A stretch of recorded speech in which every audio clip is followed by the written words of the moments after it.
안녕하십니까. 문박사TV의 문정갑입니다. 먼저 새해 인사가 늦었습니다. 구독자 여러분들, 지금 2026년도 작년 말에 뵙고 조금 일찍 뵈려고 그랬는데 이제 구정 지나고 바로 또 인사를 드리게 됐습니다. 제가 얼마 전에 이제 명절 때 어디 이제 저쪽에 위원장님께서 어민 대표분께서 전화가 주셨더라고요. 그래서 문 박사님 뭐 새해 인사도 드릴 겸 했는데 요즘 왜 유튜브 안 하세요? 그러더라고요. 그래서 그 작은 인원이지만 또 저를 또 기다리시는 우리 또 어민분들이 계시구나. 그래서 제가 작년에도 아마 약속을 드렸을 겁니다. 제가 작년에 했던 것들은 처음으로 저희 그 구독자 여러분들을 찾아뵈면서 사실 이 어피해 보상이라는 게 너무나 광범위하고 또 저도 어떤 식으로 접근할까 고민을 많이 하다가 이제 작년에는 제가 기초편으로 해서 인사를 드렸고 올해부터는 좀 더 같이 고민하는, 그 다음에 사실 일반인들이 이제 보시기에는 조금 이해가 어려울 수도 아마 있을 겁니다. 그러시면 조금 시간이 내셔서 작년에 했던 저 6편 정도밖에 안 되니까요. 또 관심만 가지고 계시다면 그렇게 크게 또 어려움은 없을 것이라고 봅니다. 그래서 좀 이해가 안 되신 부분은 이제 작년 거를 조금 다시 한번 봐주시고요. 그래서 오늘은 제가 바로 제가 심화편으로 들어가기 전에 앞서서 조금 아까 말씀드렸던 대로 작년에 했던 것들을 아주 핵심적인 사항만, 그래서 제가 기초편 요약 그랬는데 오늘은 한 20분 정도의 시간에 제가 작년에 6편, 7편의 그런 기초편 전체적인 과정 중에서 이거는 꼭 좀 알아두셨으면 하는 그런 사항을 오늘 이제 설명드리도록 하겠습니다. 작년에 아마 기초편 목차는 이랬을 겁니다. 어업보상이란 도대체 뭔가, 그 다음에 어업보상 관련 제가 법령, 그 다음에 절차, 요거에 대해서 설명을 드렸었고요. 그 다음에 이제 어업보상은 공유수면에서 벌어지는 행위이기 때문에 이 공유수면에 대한 이해를 거의 한 챕터 관련해서 설명을 드렸고, 그 다음에 이제 주요 평가 및 조사, 해양이용협의, 그 다음에 환경영향평가, 어업피해 영향조사, 그 다음에 어업피해 조사. 어업피해 조사가 이제 저희 어업보상과 관련해서는 가장 중요한 조사죠. 이제 그거에 대해서 설명을 드렸고, 그 다음에 작년에, 저를 참 힘들게 했던 이제 해상풍력과 관련해서 제가 세 챕터를 이제 설명을 드린 걸로 기억을 합니다. 이런 전체적인 것들을 제가 오늘 엑기스만 모아서 설명을 드리도록 하겠습니다. 이 부분은 이제 아마 심화편 할 때도 제가 몇 번이나 말씀을 드릴 거고 이제 상당히 중요합니다. 제가 작년에 찾아뵐 때도 그랬고, 제가 조금 전에는 사실 제가 부경대학교 강의를 좀 나가고 있는데 제가 학생들한테도 그럽니다. 모든 것에 제일 중요한 거는 그 단어의 정의라고 제가 항상 저는 강조를 하고 있거든요. 그래서 저희가 어업 피해 보상이니까 이제 어업에 대해서 이 어업에 대해서 정확한 정의를 제가 말씀을 드렸고요. 그래서 어업은 면허업, 허가업, 신고업이 있다. 요 앞서서 저희가 말하는 이 어업, 이 어업은 이제 수산업에서 파생이 되죠. 그래서 이 수산업을 어업, 양식업, 어획물 운반업, 수산물 가공업, 수산물 유통업 이렇게 구분을 하는데 저희가 어업 피해 보상에서 다뤄지는 것은 요 어업에 대해서만 다루고 면허, 허가, 신고업이 있다. 면허는 양식장 생각하시라고 그랬고 허가업은 어선어업주로 생각하시라고 그랬고요. 신고업은 갯벌에서 하는 맨손어업이나 해녀분들 이렇게 생각하시라고 제가 말씀을 드렸습니다. 그런데 2020년도에 이제 양식업이라고 해서 양식산업발전법이 됐습니다. 그래서 저희가 말하는 여기서 파생이 된 거기 때문에 요 전체가 일단은 어업보상 대상이다 라고 이해를 하시면 됩니다. 근데 제가 다음 시간에 뵐 때 이제 이 어획물 운반업과 수산물 가공업, 유통업에 대해서도 좀 복합적으로 특히 이 어획물 운반업, 그래서 제가 마지막에 말씀드리겠지만은 이제 어업보상 대상을 얘기를 할 때 낚시 어선업이 요즘 많이 논란의 여지가 되고 있거든요. 그래서 심화학습편을 할 때 이것에 대해서 좀 더 구체적으로 제가 설명을 드리겠습니다. 그렇지만 지금 우리 구독자 분들은 이 어업이 수산업에 의해서 어업과 양식업 이 두 개가 보상 대상인데 이 어업에는 면허업, 허가업, 신고업이 있구나. 그래서 면허업이 양식장, 허가업이 어선업, 신고업이 맨손업하고 해녀분들 이 정도는 꼭 기억을 해달라고 제가 부탁을 드리겠습니다. 그 다음에 이제 어업보상 관련 법령이 있는데 요거는 절차를 이해하기 위해서는 가장 기본적인 겁니다. 이거 많이 아시는 것 같으면서도 특히 공공기관에 계신 분들, 제가 오전에 사실은 저기 한종이라는 엔지니어링 쪽에서 한참 제가 이걸 설명을 했는데 그리고 제가 작년엔가 이제 남해 쪽에 이렇게 약간의 강의 특강식으로 해서 저희 어업인들 모시고 얘기할 때 제가 그랬습니다. 관심 있는 어업인 여러분들, 예, 제가 유튜브 홍보도 좀 하고 그랬습니다. 왜냐하면 이런 가장 기본적인 사항들을 꼭 좀 알으셔야 됩니다. 그래서 우리가 어업 보상이라는 건 저희가 법에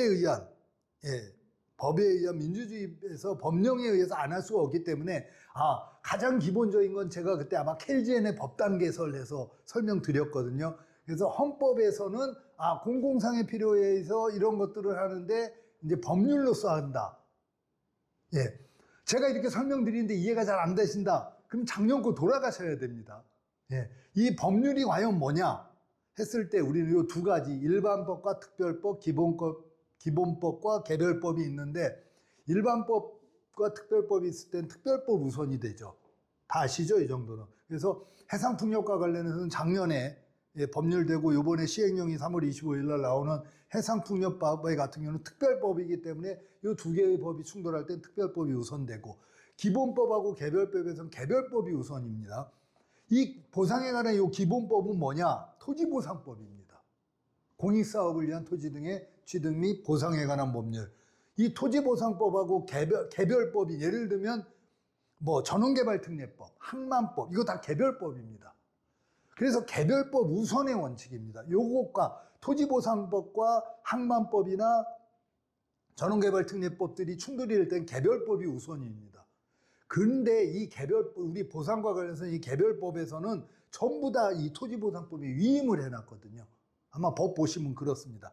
그래서 사업시행자 여러분들은 내가 해당하는 법이 농어촌정비법이냐, 항만법이냐, 항만법이 제일 많겠죠. 특히 해수부 공무원분들, 좀 부산 내려와서 저도 가끔 연락 주시는데 항만법을 보시면 보상과 관련해서는 다 토지보상법에 위임을 하게 되어 있습니다. 그래서 토지보상법에 보면 이 76조의 어업권이라는 얘기가 나오고요. 구체폭은 얼마냐가 제일 중요한데 그거는 국토교통부령에 위임을 했다. 그럼 국토교통부령에 보면 44조의 어업권의 평가와 63조의 시행지구 밖의 어업 피해에 대해서는 이런 식으로 규정이 돼 있습니다. 근데 이제 얼마냐는 수산업법 시행령 별표 10에 의한다. 이런 절차를 가지고 있다. 이런 거를 기억을 해 주시면 됩니다. 수산업법 제88조에 보상이라는 말이 있다고 제가 말씀을 드렸죠. 예, 보상에 대해서는 근데 제가 분명히 말씀드리면 수산업법에 의한 보상이 아니라는 거 이해 안 가시면 넘어가셔야 됩니다. 수산업법으로 인한 보상은 제가 감척 보상밖에 없다고 말씀을 드렸고 이건 처분 보상이라는 거. 그 다음에 근데 여기서도 얼마냐는 대통령령으로 이게 바로 수산업법 시행령 별표 10이 됩니다. 그래서 수산업법 시행령 별표 10 55조에는 그래서 이런 식으로 보상액을 산정을 해라. 이건 심화편에서 설명을 다시 한번 드리도록 하겠습니다.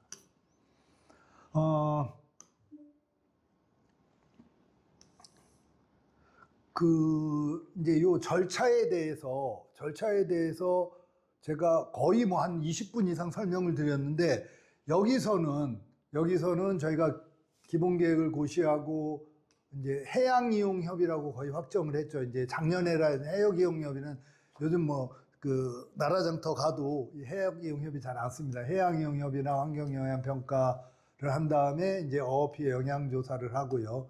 그 다음에 실시계획인가 고시를 맡으면 여기에 보상 기준일이고, 선착순 후보상을 위해서 약정서를 체결을 해야 되고, 어업피해 조사는 피해조사 전문기관에서 피해의 범위와 정도, 평균정한 어획량을 산정을 하고, 보상액 산정은 감정평가사분들 두 분에서 산술평균을 하고, 그렇게 해서 이런 절차들, 요 절차는 외우셔야 됩니다. 어업인 여러분들도 이 정도는 외우세요.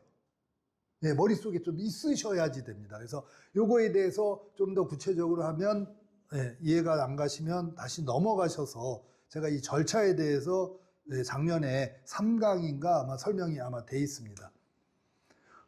그리고 지금 공유수면에 대해서는, 그러니까 이것도 상당히 많이 설명을 드렸는데, 이제 공유수면, 그죠?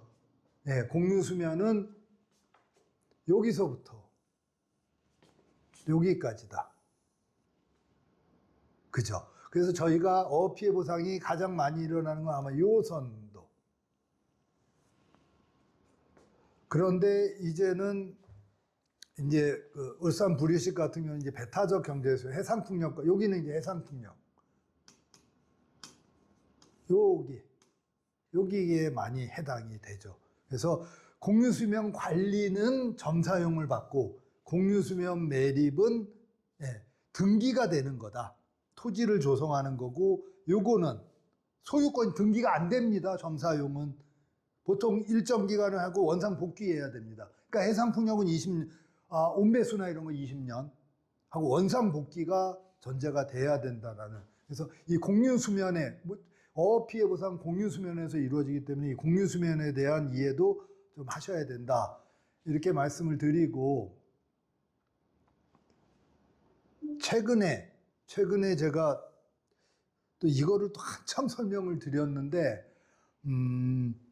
이제 저희가 어업 피해 보상을 하는데 이제 요게 핵심인데, 제가 뭐 다음 주에 한번 오신다고, 저기 지자체에서 오신다고 그래갖고, 이게 유선성으로 설명을 하니까 담당 팀장님이 아유 안 되겠다 해서, 얼굴 보면서 설명을 좀 들으셔야 되겠다 하고, 그 다음에 저번에 뭐 연락이 와서 저 위쪽이시더라고요. 그래서 한번 만나자고 그러는데 너무 멀어서 제가 일단 영상으로 하자, 화상회의를 하자, 이렇게 얘기했는데, 이 어피해 영향조사와 어피해 조사, 대표적으로 요겁니다. 이 어피해 영향조사는 매립인데, 우리는 매립 없는데 이거 안 하겠습니다. 그래서 제가 그랬습니다. 안 하실 수 있으면 사업시행자 여러분들 안 하셔도 됩니다. 근데 안 하시기가 어려울 겁니다. 왜? 이 어피해 영향조 매립 등으로 인한 인근의 피해 구역 해서 이제 어떤 사람이 피해를 입느냐라고 하는데, 준서를 할 때, 특히 해수부에서, 그죠? 준서를 할 때 다 매립이 아니거든요, 그거. 근데 다 어피해 영향조사를 합니다, 관례가. 그래서 저희 마린컴에서 옛날에 해수부하고 연구 용역을 할 때, 이제 이 피해 영향조사의 취지가 뭐냐 하면, 공유수면에 인위적인 게 가해질 때 그 인근에 어디까지 피해를 미치는지, 도대체 피해 어업이 뭔지 이거를 추정하는 그런 차원이라면 매립이 아니라도 추진하는 게 좀 합리적이지 않느냐, 이제 이런 말씀을 드립니다. 그리고 아마 사업시행자 여러분들이 민간인이 하실 때는 인허가청에서 아마 100% 하라고 그럴 겁니다. 그러니까 이런 것들 해서 크게 비용도 많이 안 드니까 원활한 사업 추진을 위해서는 매립이 아니라도 피해 영향 조사를 실시하는 게 좀 효율적이지 않느냐, 그렇게 생각을 합니다.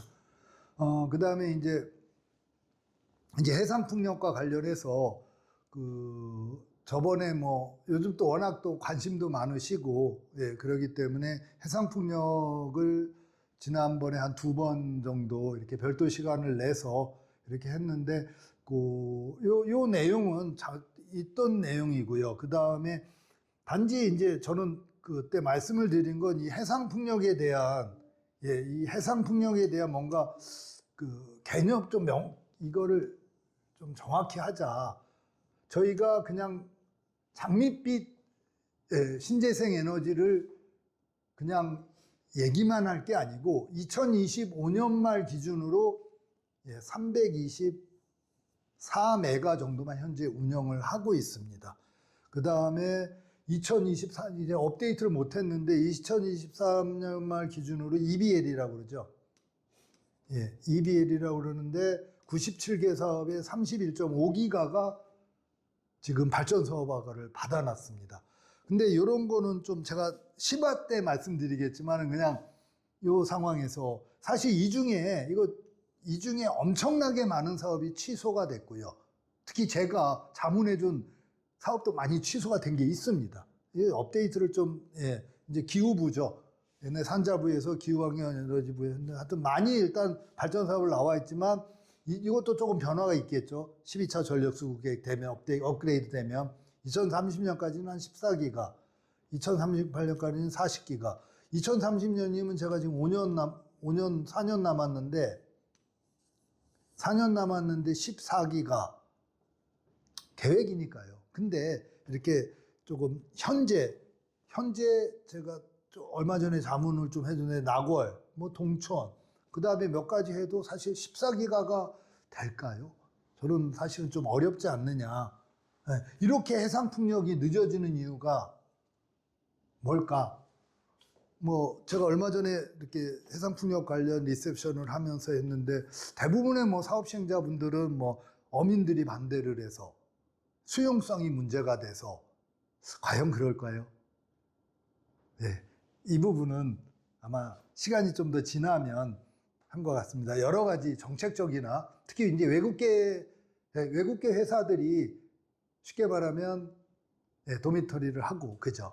이렇게 하는 부분에 대해서는 심화 때 더 말씀드리도록 하겠습니다. 그래서 해상풍력과 관련해서 현재 상황이 이렇다. 너무 장밋빛 청사진만 이렇게 깔아놓을 거는 아니다. 그래서 이 해상풍력을 접근하는 것에 대해서는 좀 더 깊은 고민이 있어야 된다. 그래서 그 말씀을 드렸고요. 지금 이제 3월 25일이죠. 시행령이 되면 이제 되는데 과연 기존의 이제 사업들이 이제 특별법을 태울까 안 할까? 이제 그 부분은 심화 부분도 얘기를 하고 지금 해상풍력과 관련해서 제일 중요한 건 이제 공유수면 점사용 받고 약정세를 체결하는 어업 보상과 관련해서는 이 2가지 파트가 있는데 이 공유수면 점사용은 일반적으로 아까 어업 피해 보상 공익사업 절차도에서는 해당이 안 되는 거거든요. 유독 이제 해상풍력에서 이게 강조가 되고 있는 이런 부분이 있는데 이 공유수면 점사용을 하고 약정서를 체결하는 거는 뭐냐면 어민들의 도장을 받아야 되는 겁니다. 어민들의 동의를 받아서 합의를 이끌어내야 되는 그런 어려운 일이거든요. 그래서 어민 여러분들이 뭐 수역 관계자분들도 계시지만 그냥 사인은 안 해주지 않겠습니까? 그죠? 그래서 어민들의 마음을 얻는 수용성 부분이죠. 이 마음을 얻는 부분에 대해서 지금까지 상황들을 앞으로 이 일을 하셔야 되니까요. 이 일을 하셔야 되니까 해야 되는데 이 공유수면 점사용을 위한 약정서 체결을 위한 어민들의 마음을 얻는 동의서 약정서 체결하는 수용성 업무에 대해서는 많은 고민이 필요하다 말씀을 드렸습니다. 그래서 공유수면 점사용할 때 이런 분들의 동의를 받아야 된다 그 말씀 드렸고 그래서 이 어민들의 마음을 얻으려면 어민 수용성 확보 전략이 필요하지 않습니까? 그래서 기존에는 어떻게 했냐 하면 그냥 뭐 소통이 부족해서 보상이 불만이고 그다음에 아까 공유수면 점사용 그 동의를 얻기 위해서 사실 상생협력기금이라고 해서 금품이 지원이 됐습니다. 근데 이 금품 지원이 항상 상대적이지 않습니까? 그래서 민민 갈등, 또 어민과 주민 간의 갈등, 또 어민과 어민 간의 갈등, 이런 것들이 금품 때문에 엄청나게 많이 발생을 했습니다. 그래서 수협도 그렇고, 그러니까 이제 뭐 이건 수협이라고 말씀드렸잖아요. 그래서 우리가 이렇게 금품 지원을 하지 말고 이제 상생 협력을 하는, 상생 지원을 하는 프로그램을 만들자. 이제 그렇게 저희가 그래서 상생 프로그램, 주민, 어민이 많네요. 어민으로 나중에 업데이트를 하겠습니다. 그래서 종자를 방류하고, 그 다음에 인증 부표. 제가 말씀드렸죠. 지금 나가 있으면 주황색 그게 환경부표, 그 다음에 자부담 있는 거, 파레트, 관리, 어촌관광, 인공어촌, 이렇게 해서 이런 프로그램을 좀 짜서 어민들한테 도움이 되는 상생 프로그램을 돈으로, 직접적인 현금보다는, 금품보다는 이런 걸 활용을 하자 말씀을 드렸고요. 그리고 이제 저도 상당히 관심사입니다. 2025년 작년 1월 달에 우리 해상풍력 특별법이 지금 통과가 됐고요. 이제 시행령이 올해 3월 25일 날 나옵니다. 이제 3월 25일 날 나오는데, 여기 나오면 이제 제가 더 구체적으로 설명을 한번 더 드리겠고요. 그 다음에 이제 지금 저희가 고민할 거는 이제 기존 사업자분들, 아까 기존 사업자분들, 환경영향 EBA를 받고 발전사업 허가를 받고 이제 실제 지금 시행하고 보상을 앞두신 사업 시행자 여러분들이 과연 기존의 트랙으로 갈 건지 아니면 특별법 트랙으로 갈 건지, 이 특별법은 아마 보고 결정을 하실 겁니다. 그래서 이 특별법이 나오고 저도 연구를 좀 하고, 저희 마린컴에서도 담당 우리 본부에서 좀 고민을 하고 해서 과연 어느 쪽으로 가는 것이 좀 합리적인가, 이런 부분을 설명을 드리도록 하겠습니다. 그래서 제가 심화편으로 오늘 2026년도 처음 인사를 드리면서, 심화편은 제 나름대로는 아마 이런 4가지 꼭지로 제가 최소한 한 달에 한 번은, 이제 3월 달이니까 이제 4월 달, 4월, 5월, 6월, 7월. 근데 아마 이게 한 번으로는 좀 안 될 내용들이라요. 그래서 그 시간이 너무 구애받지 않고 제가 심화편은 이렇게 계획을 하고 있습니다.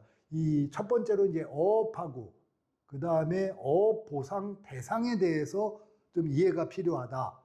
그래서 아까 말씀드린 이 어업도 과연 이제 수산업법에 의한 어업과 양식산업발전법에 의한 양식업, 이게 왜 나눠졌는지, 이 어업에 대해서, 그 다음에 저희 사업 시행자나 이렇게 뭐 엔지니어링이나 수협이나 어업인들은 뭐 너무나 잘 아시는데, 어업의 가장 기본적인 것들은 좀 이해를 하셔야 되거든요. 근데 그거를 제가 모든 건 다 말씀드릴 수 없고, 예를 들면 뭐 수산과학원의 어구어법 그 자료라든지 그런 방법을 제가 좀 알려드릴게요. 그래서 어업에 대해서 이해를 하고, 그다음에 어업 보상 대상이죠. 제가 아까도 언뜻 말씀드렸지만 그 어획물 운반업이라든지 뭐 낚시 어선업이라든지 그런 것에 대해서 아마 이해가 좀 필요할 것 같아서 요걸 한 꼭지로 잡아놨고요.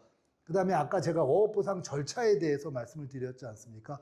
그 절차에 대해서 개별으로 현재 지금 현안 사항이 뭐고 어떤 문제점이 있고 이런 것들 절차에 대한 이해를 할 거고요.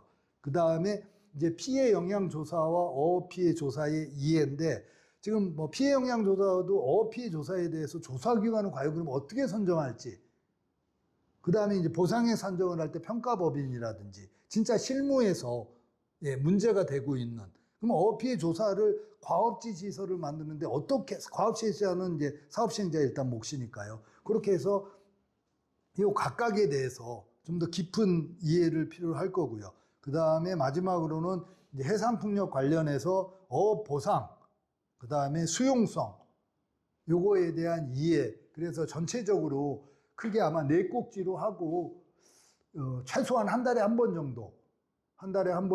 근데 예를 들면 이 절차의 이해나 이런 것들은 시간이 20분 갖고는 조금 도저히 부족한 시간이라 요거를 좀 나눠서 하든지, 그거는 이제 그때 상황에 맞춰서 하겠고, 요 4가지의 큰 분류로 해서 시간에 구애받지 않고, 횟수에 구애받지 않고, 구독자에 구애받지 않고, 이제 주위에서는 박사님 구독자가 생각보다 없네요. 그래서 제가 그럽니다. 저는 뭐 수익 창출을 위해서 이 유튜브를 시작한 게 아니고 저희 어업보상에서 같이 고민하고, 예, 같이 대화하고, 그 다음에 제가 알고 있는 30여 년 동안 어업보상을 하면서, 예, 그 다음에 더 누군가랑 더 같은 공감대를 형성할 수 있다라는 그런 마음이기 때문에, 물론 구독자 많이 나오면 좋죠.